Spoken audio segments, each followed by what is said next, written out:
दोस्तों, जैसे कि राज्यसभा में एक बिल पास हुआ है कि जिससे कि आपको आपकी ईएमआई के लिए बहुत बड़ी राहत मिल सकती है और अब बैंक और एनबीएफसी कंपनियां भी आपके ऊपर प्रेशराइज नहीं कर सकते, लेकिन इसके भी कुछ टर्म एंड कंडीशन दिए गए हैं। तो आज इस वीडियो में हम इस बिल के बारे में जानेंगे कि हमें इससे क्या क्या फायदे हो सकते हैं और इसका फायदा किन बोरोवर्स को मिल सकता है, और अगर बिल पास होने के बाद भी अगर हमें कोई बैंक या एनबीएफसी प्रेशराइज करती है तो हम उसको क्या जवाब दे सकते हैं। और आपने बहुत सारे क्वेश्चन मुझे इंस्टाग्राम और कमेंट बॉक्स में पूछा था कि हमें बैंक से कॉल और मैसेज आ रहे हैं कि अगर आपने अपनी सितंबर की ईएमआई पेमेंट नहीं की तो आपका जो बैंक का रेजोल्यूशन प्लान है वो उसके लिए आप एलिजिबल नहीं रहेंगे। तो वीडियो को पूरा देखिएगा जिससे कि आपको प्रॉपर अपडेट मिल जाए और आपको कोई भी कन्फ्यूजन ना रहे। अगर आपकी कोई भी प्रॉब्लम हो लोन या क्रेडिट कार्ड को लेकर तो आप मुझसे कॉल मी 4 एप्लीकेशन के थ्रू बात भी कर सकते हैं। वीडियो स्टार्ट करने से पहले अगर आप इस चैनल पे नए हैं तो प्लीज लाइक सब्सक्राइब करना, साथ ही साथ बेल आइकन को प्रेस करना मत भूलना, क्योंकि बैंकिंग और लोन से रिलेटेड ऐसी वीडियो चैनल पे मिलती रहेंगी। दोस्तों, अगर आप सितंबर की ईएमआई पेमेंट को नहीं भी करते हैं तब भी आप बैंक के रेजोल्यूशन प्लान के लिए एलिजिबल रहेंगे, क्योंकि आरबीआई के 6 अगस्त के सर्कुलर में ऐसा कहीं पर भी कुछ भी मेंशन नहीं किया गया है।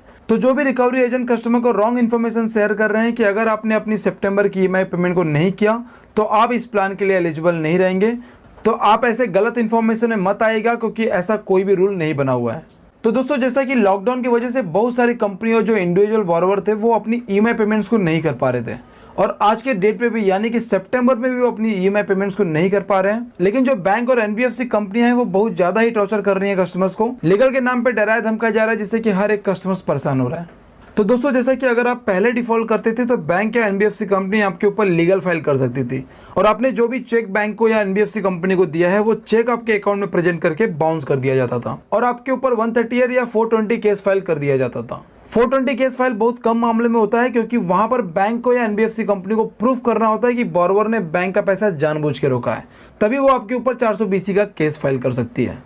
लेकिन अब इस बिल के पास होने के बाद कोई भी बैंक या एनबीएफसी कंपनी आपके ऊपर 138 या 420 केस फाइल 1 साल तक नहीं कर सकती। अगर आपने पहले लोन लेते वक्त चेक दिया भी है, अगर वो आपके अकाउंट में प्रेजेंट कर भी देते हैं और वो बाउंस भी हो जाता है, तब भी बैंक आपके ऊपर 138 या 420 का केस फाइल नहीं कर सकती। लेकिन जो इस बिल का ड्यूरेशन है वो 1 साल तक का ही है, तो 1 साल तक बैंक या एनबीएफसी आपके ऊपर 138 या 420 का केस फाइल नहीं कर सकती, लेकिन 1 साल के बाद वो आपके ऊपर ये फाइलिंग कर सकती है।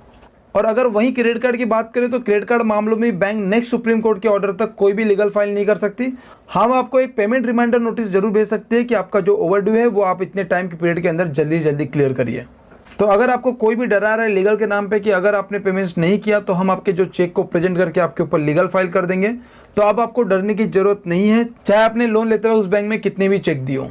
लेकिन बैंक या रिकवरी एजेंट आपको फ़ोन करके आपके ओवरड्यू पेमेंट्स के लिए कॉल्स कर सकते हैं, लेकिन उनको भी बैंक या एनबीएफसी की कोड ऑफ कंडक्ट को फॉलो करना पड़ेगा। लेकिन आपको एक चीज़ ध्यान रखना पड़ेगा कि ये जो नया रूल्स पास हुआ है बस वो उन बोरोवर्स के लिए एप्लीकेबल है जिन्होंने फेब तक अपनी ईएमआई पेमेंट्स को टाइमली किया होगा। जिन्होंने पहले से डिफॉल्ट किया होगा उन पे बैंक लीगल एक्शन ले सकती है। वीडियो को एंड करने से पहले मैं आपसे रिक्वेस्ट करना चाहूँगा कि अगर आपके पास पैसे हैं तो आप अपनी ईएमआई पेमेंट को क्लियर करिए। उसको होल्ड करके कोई भी फायदा नहीं होगा, आपका ही लॉस होगा। और अगर आपके पास पैसे नहीं है तो आपको कोई भी डरने की जरूरत नहीं है, आपका कोई कुछ भी नहीं कर सकता। उम्मीद करता हूँ आपको मेरी वीडियो पसंद आएगी। वीडियो पसंद आए तो प्लीज लाइक सब्सक्राइब करना, साथ ही साथ बेल आइकन को प्रेस करना मत भूलना, क्योंकि बैंकिंग और लोन से रिलेटेड ऐसी वीडियो चैनल पर मिलती रहेंगी। Thank you.